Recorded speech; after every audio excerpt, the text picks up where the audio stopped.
जैसे सत्संग की महिमा ऐसे कुसंग की भी महिमा है। अगर सत्संग भी करोगे और कुसंग भी करोगे तो हो सकता है कुसंग जोरदार हो जाए, क्योंकि बहुत जन्मों से कुसंग ही होता रहा है। श्री नारायण भट्टाचार्य जी के वचन, अभक्त संगो देहोत्थो वाचिको मानसस्तथा त्रिविधोपि परित्याज्यो भक्ति कामनया बुधई कायिकः काय संबंधात् वचसा भाषणात्मकः अन्नादिनां मानसस्तु पारंपर्योर्ध दोषदः।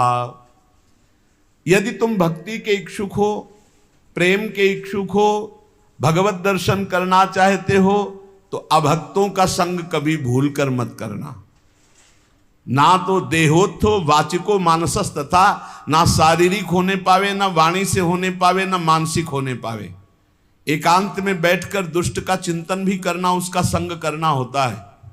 दुष्ट आचरण का, दुष्ट स्वभाव का, दुष्ट व्यक्ति का, दुष्ट घटना का चिंतन नहीं करना चाहिए। ना उसके विषय की चर्चा करनी चाहिए, बहुत दुष्ट है वो, ऐसा वैसा, आप उसका संग कर रहे हैं। और ना शरीर से संग करना चाहिए। त्रिविधोपि परित्याज्यो भक्ति कामनया बुधई, बुद्धिमान को चाहिए तीन प्रकार का जो संग, शारीरिक, मानसिक और वाचिक, तीनों प्रकार का संग त्याग दे। ऐसे मानसिक सत्संग भी होता है। आज सत्संग में सुना, आज वो संते बोल रहे थे, आज ऐसा, तो आपका सत्संग हो रहा मानसिक, परस्पर बैठ करके भगवत चर्चा ऐसी सुनी, ऐसा ऐसा, ये वाचिक हो रहा है। और भक्तों के संग में बैठे ये शारीरिक हो रहा है। ऐसे ही कुसंग होता है। तो कह रहे हैं कायिका काय संबंधात, देह संबंध से जो अवैष्णव है, भजन नहीं करता, दुष्ट स्वभाव का, वो कोई भी हो, जाके प्रिय न राम बैदेही तजिए ताहि कोटि बैरी सम यद्यपि परम सनेही, कोई भी हो, पिता माता भाई बंधु परिवार का कोई जो भगवान का विरोधी है, किंचन मात्र भगवत भक्ति का अंग उसके हृदय में नहीं है, तो हमारा कर्तव्य है कि जरूरत पड़ने पर हम उसकी सेवा कर देंगे, पर संग नहीं करेंगे, न वाचिक न मानसिक न शारीरिक। अधिकार है, तुम पिता हो माता हो, जरूरत पड़ेगी, तुम दुख में हो, तुम्हारी सेवा कर देंगे, लेकिन तुमसे हम मन नहीं मिलाएंगे, क्योंकि तुम भगवत विमुख आचरण करते हो। जो अभक्त का संग करता है तो भक्ति उसकी बाधित हो जाती है। पुत्र हो अभक्त हो संग नहीं, पिता हो अभक्त हो संग नहीं, माता हो अभक्त हो संग नहीं।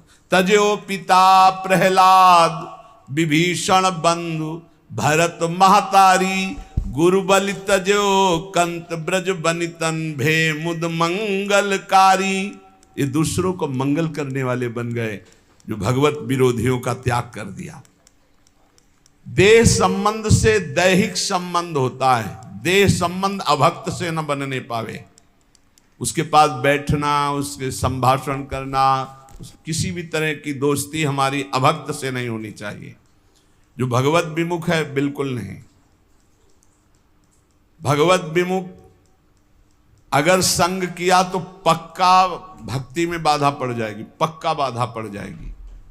फिर वाचिक बातचीत करना उसके विषय की, वो है नहीं शरीर से पास, बहुत दुष्ट है, बहुत नीच है, ऐसा वैसा, उसका संग हो रहा है वाचिक, उसकी चर्चा भी नहीं करनी। और फिर मानसिक, मन से उसका चिंतन नहीं करना, और दूसरा मानसिक संग, अन्न दिया हुआ नहीं खाना, भोजन नहीं खाना, अभक्त का दिया हुआ भोजन नहीं पाना। जैसे राजा माधव सिंह ने जब विरोध किया रत्नावती का, तो कहा आज से मैं नियम लेती हूं, तुम्हारे द्वारा दिया हुआ एक कवल नहीं पाऊंगी, राजन्न का त्याग करती हूं, क्योंकि तुम राजा हो और तुम भगवान के विरोधी हो, संतों के विरोधी हो, इसलिए आज से मैं त्याग करती हूं, न राजमहल में रहूंगी न तुम्हारा दिया होगा। ऐसा परम पावन चरित्र है रत्नावती जी का कि ये तो केवल भगवान की ही सामर्थ्य को धारण करके ऐसा किया जा सकता है। अगर ये निर्वाह न कर पाए और शरीर से अभक्त का संग हो गया या वाचिक, या अन्न आदि का, तो आपके भजन में फर्क पड़ जाएगा, आपकी भक्ति बाधित हो जाएगी। और हृदय में किसी जाति पक्ष का गर्व नहीं होना चाहिए भगवान की भक्ति में, कि मान लो आप उत्तम कुल के हो और कोई मध्यम या निकृष्ट, और आप उस वैष्णव के प्रति वो भाव रखें कि वो तो निकृष्ट कुल का, फिर तो आपका पतन हो जाएगा पक्का। इसलिए अभक्त का संग पतन करता है और जाति अभिमान ये पतन कर देता है।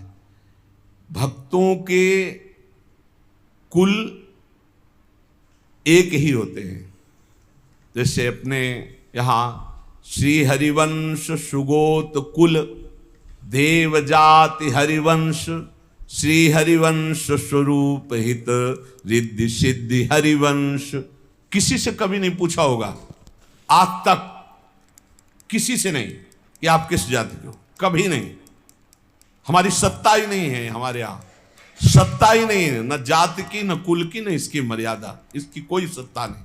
सत्ता इतनी है कि तुम हरि के प्राप्ति के मार्ग में कदम रख रहे हो तो तुम श्री हरि के हो बस।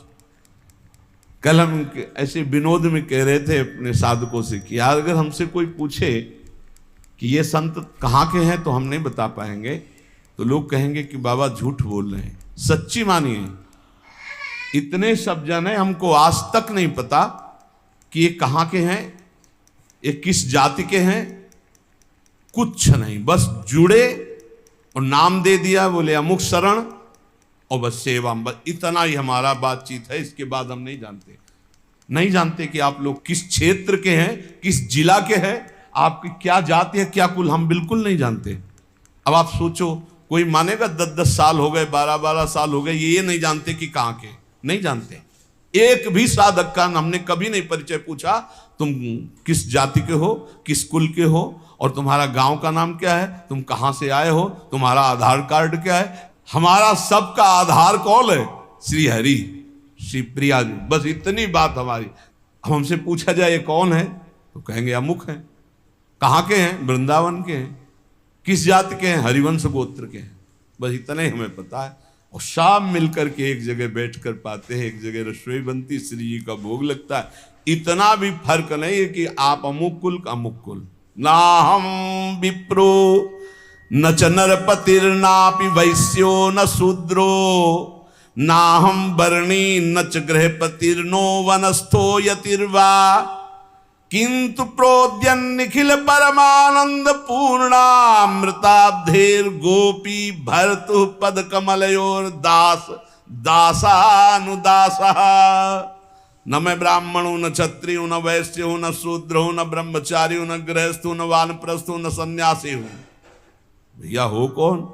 बोले परमानंदमय अमृत के उमड़ते हुए महासागर रूप गोपीकांत श्री कृष्ण चंद्रजू के चरण कमलों के दासों का दास हो, ये हो। अब ये एक ही है अच्युत कुल, हरिवंश कुल। अब इसमें कोई भेद नहीं। और ये बैठा लेना चाहिए, तभी प्रॉपर्टी मिलेगी, ये भी ध्यान रखो। गोद नामे में आए हो तो पूरी प्रॉपर्टी मिलेगी। तुमसे पूछा जाए तुम कौन जाति के हो, क्या उत्तर दोगे? सीधा उत्तर तुम्हारा क्या होगा? हरिवंश जाति।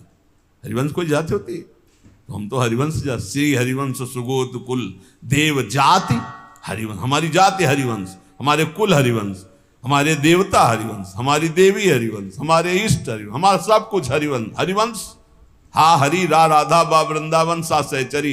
वृंदावन में सहचरियों के मध्य में विराजमान श्यामा श्याम ही हमारी जाति है, वही कुल है, वही देवता है, वही सब कुछ है। जैसे वैष्णव जनों से पूछो आपका कुल क्या है तो कहे अच्युत कुल। आपका गोत्र क्या है? अच्युत गोत्र। यही ठसक होनी चाहिए, यही, इसमें चूक नहीं होनी चाहिए। अब पूर्व की बात नहीं होनी चाहिए।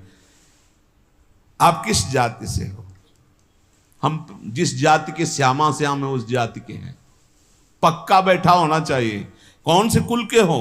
बोले हम तो अच्युत गोत्री हैं, हम तो हरिवंश गोत्री। वही होना चाहिए जो आपके टसक है, तभी प्रॉपर्टी मिलेगी। दंपति संपत्ति पाई है, हरिवंश प्रताप ही जानत है, हरिवंश प्रबोध प्रमाणत है, हरिवंश सुसर्वस्व हैं तिनके, सुख संपत्ति दंपति जो जिनके। ए चूकना नहीं। ना हम विप्रो न च नरपतिर्नापि वैश्यो न शूद्रो ना हम वर्णी न च गह प्रतिर्नो वानस्थो यतिर्वा। न मैं ब्राह्मणो न क्षत्रियो न वैश्यो न शूद्र हूं, न मैं ब्रह्मचारी हूं, न गृहस्थो न वानप्रस्थो न सन्यासी हूं। कौन हो? बोले परमानंद अमृत प्रवाह करने वाले प्रभु श्री कृष्णचंद्र के दासों का दास हूं। मैं श्री कृष्णचंद्र के दास हूं। दास दासो हम। जयति जयति कृष्ण प्रेम भक्ति यदंघ्रिम निखिल निगम तत्वम गुणमाज्ञाय मुक्ति। भजति शरण कामा वैष्णवस्त्यज्यमाना जपयज्जन तपस्या न्यास निष्ठाम विहाय। जय हो श्री कृष्ण की प्रेम लक्षणा भक्ति की जय हो। ये उसी को प्राप्त होती जो दास दासोहम है। सर्वोपरि उपलब्धि क्या है? श्री कृष्ण की प्रेम लक्षणा भक्ति। और तो क्या, स्वयं मुक्ति का भी त्याग हो जाता है जब श्री कृष्ण की प्रेम लक्षणा भक्ति का उदय होता है। जो श्री कृष्ण प्रेम लक्षणा भक्ति को प्राप्त करना चाहता है, जब यज्ञ तपस्या संन्यास निष्ठाएं इनको छोड़ करके प्रेम लक्षणा भक्ति की प्राप्ति में आते हुए देखा गया। बड़े बड़े अनुष्ठान जप करने वाले, बड़े बड़े सन्यासी, बड़े बड़े महापुरुष जन, ये प्रेम लक्षणा भक्ति संपूर्ण वेदों का सार तत्व है। जिसके हृदय में प्रेम लक्षणा भक्ति आ जाती है तो प्रभु उसके हृदय में प्रकाशित हो जाते हैं, फिर छुप नहीं पाते। ये प्रेम लक्षणा भक्ति कैसे आती है? तो बोले जयति जयति नामानंद रूपम मुरारेर विरमित निज धर्म ध्यान पूजादि यत्नम कथमपि सकृदात्तम मुक्तिदम प्राणिनाम यत् परम अमृतमेकम जीवनम भूषणम में। जय हो भगवान श्री कृष्ण के परमानंददायक नाम की जय हो। पहले जयति जयति कृष्ण प्रेम भक्ति यदंघ्रि, श्री कृष्ण के चरणारविंद की प्रेम लक्षणा भक्ति की जय हो, जिसकी प्राप्ति के लिए बड़े बड़े सन्यासी, जपधारी, तपधारी, त्यागी, याज्ञिक सब छोड़ करके प्रभु के चरणों का आश्रय लिया। ऐसी प्रेम लक्षणा भक्ति की महिमा है जो भगवान को हृदय में प्रकाशित कर देती। अब ये प्रेम लक्षणा भक्ति मिलती कैसी है, कैसे मिलती है? तो बोले जयति जयति नामानंद रूपम मुरारे। भगवान श्री कृष्ण के परमानंद प्रदान करने वाले नाम की जय हो, जय हो। जो सर्वोत्कृष्ट जिसकी जिह्वा पर आ गया, विरमित निज धर्म ध्यान पूजादि यत्नम कथमपि सकृदातम मुक्तिदम प्राणिनाम यत् परम अमृतमेकम जीवनम भूषणम में। जो नाम है उसमें साफ शक्ति भगवान ने विराजमान कर दी।